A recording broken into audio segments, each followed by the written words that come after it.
Exercise का question number 14 NCERT book में ये क्वेश्चन आपको मिलेगा पेज नंबर 60 पे। तो देखिए क्वेश्चन में बच्चों कहा गया कि how much electricity is required in coulomb for the oxidation of. यहाँ पे दो क्वेश्चन दिए गए, इसके ऑक्सीडेशन में कितने कूलाम की आवश्यकता पड़ेगी ये आपको फाइंड आउट करना है। तो इसके लिए सबसे पहले मैं आपको फॉर्मूला बता देता हूँ। हालांकि आप लोगों को ये फॉर्मूला पता है कि एक मोल इलेक्ट्रॉन अगर हम ले तो उसमें टोटल चार्ज कितना होता है 96,500 कूलाम में, या फिर उसको हम कह सकते हैं 1 फैराडे होता है। तो यहाँ पे इस फॉर्मूले की जरूरत पड़ेगी, इसलिए मैंने यहाँ पे लिख रखा है। कैसे निकल के आता है ये भी मैंने आपको बता रखा है। तो देखिए बच्चों, यहाँ पे ऑक्सीडेशन का मतलब आप समझेंगे तो ऑक्सीडेशन का मतलब क्या होता है, लॉस ऑफ इलेक्ट्रॉन। जितने इलेक्ट्रॉन लॉस होते हैं वो रिएक्शन क्या कहलाती है, ऑक्सीडेशन। और अगर किसी में इलेक्ट्रॉन गेन होते हैं तो वो कहलाती है आपकी रिडक्शन। तो ऑक्सीडेशन का मतलब लॉस ऑफ इलेक्ट्रॉन। अब देखिए यहाँ पे फर्स्ट क्वेश्चन को अगर हम करें तो फर्स्ट में आपसे कहा जा रहा है कि जो वाटर H2 है वो O2 में कन्वर्ट हो रहा है। तो उसको कन्वर्ट होने के लिए किस तरह से रिएक्शन होगी, जो हाइड्रोजन जो H2 है वो हाइड्रोजन आयन और ऑक्सीजन आयन में ब्रेक हो जाएगा। तो यहाँ पे ऑक्सीजन 2 है, इसलिए यहाँ पे मैं O2 के लिए यहाँ पे बैलेंस करने के लिए 2 लगाना पड़ेगा। और जब बैलेंस ऑक्सीजन के लिए करेंगे तो हाइड्रोजन कितने आएंगे, 4। तो इसका मतलब 4 हाइड्रोजन आयन आपको मिलेंगे। अब देखिए यहाँ पे 4 हाइड्रोजन आयन को जब न्यूट्रल करेंगे तो हमें कितने इलेक्ट्रॉन की आवश्यकता पड़ेगी, 4 इलेक्ट्रॉन की। इसका मतलब यहाँ पे जब वाटर से आपका ऑक्सीजन बनेगा तो इसमें कितने इलेक्ट्रॉन लूज होंगे, 4 इलेक्ट्रॉन लूज होंगे। तो बस आपका ये यहाँ पे क्या दिखाया जा रहा है, ये ऑक्सीडेशन हो रहा है।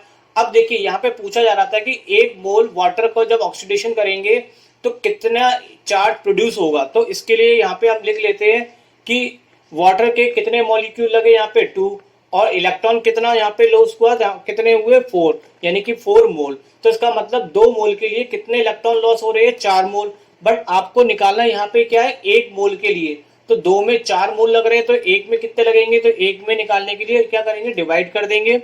तो नेचुरली 1 मोल निकालेंगे वाटर का तो उसमें इलेक्ट्रॉन हमारे कितने लगेंगे, 2 मोल। अब देखिए 1 मोल इलेक्ट्रॉन पे हम चार्ज जानते हैं, 1 मोल इलेक्ट्रॉन पे चार्ज कितना होता है, 96,500। तो चार्ज जब हम 1 मोल H2O का निकालेंगे, 1 मोल H2O का निकालेंगे तो उसमें हमें कितने इलेक्ट्रॉन के मोल चाहिए होंगे, 2 मोल। और 2 मोल इलेक्ट्रॉन के निकालने के लिए हम क्या करेंगे, इसको जो चार्ज 1 मोल का होता है उसको हम किससे मल्टीप्लाई कर देंगे, 2 से। तो मल्टीप्लाई होके आपका आंसर आ जाएगा 193,000 और ये कूलाम में। तो ये आपका हो गया फर्स्ट पार्ट का आंसर। अब देखिए यहाँ पे सेकंड इक्वेशन करते हैं। तो सेकंड इक्वेशन में क्या है आपका, यहाँ पे जो FeO है वो कन्वर्ट हो रहा है Fe2O3 में। तो सबसे पहले हम इसकी आयनिक इक्वेशन अलग लिखेंगे और इसकी आयनिक इक्वेशन हम यहाँ पे अलग लिखेंगे। तो देखिए यहाँ पे पहले हम Fe की लिखते हैं। FeO में क्या होगा, जो आयरन है और ऑक्सीजन आयन में ब्रेक हो जाएगा। तो यहाँ पे बैलेंसी आयरन की कितनी है, 2, क्योंकि ऑक्सीजन यहाँ पे कितने से कंबाइंड हो रहा है, ऑक्सीजन की बैलेंसी 2 होती है। अब यहाँ पे Fe2O3 को अगर हम ब्रेक करेंगे तो यहाँ पे Fe की वैलेंसी यहाँ पे कितनी होगी, 3, और ऑक्सीजन की तो 2 फिक्स ही होती है।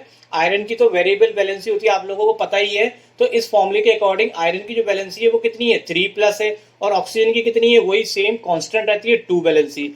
अब जब यहाँ पे FeO से जब Fe2O3 बनेगा तो देखिए आप यहाँ पे आयरन पे देखिए, आयरन में कितना डिफरेंस आ रहा है, एक पॉजिटिव चार्ज का यहाँ पे डिफरेंस आ रहा है। ये तो यहाँ पे एक तरह से कैंसिल हो जाएंगे, कोई फर्क नहीं पड़ेगा रिएक्शन में। तो यहाँ पे जो है कि जो आयरन है वो Fe2O से Fe3 बनेगा तो कितने इलेक्ट्रॉन लूज करेगा, यहाँ पे 1 इलेक्ट्रॉन लूज करेगा, क्योंकि एक पॉजिटिव बचेगा, उसको कौन न्यूट्रलाइज करेगा, 1 नेगेटिव।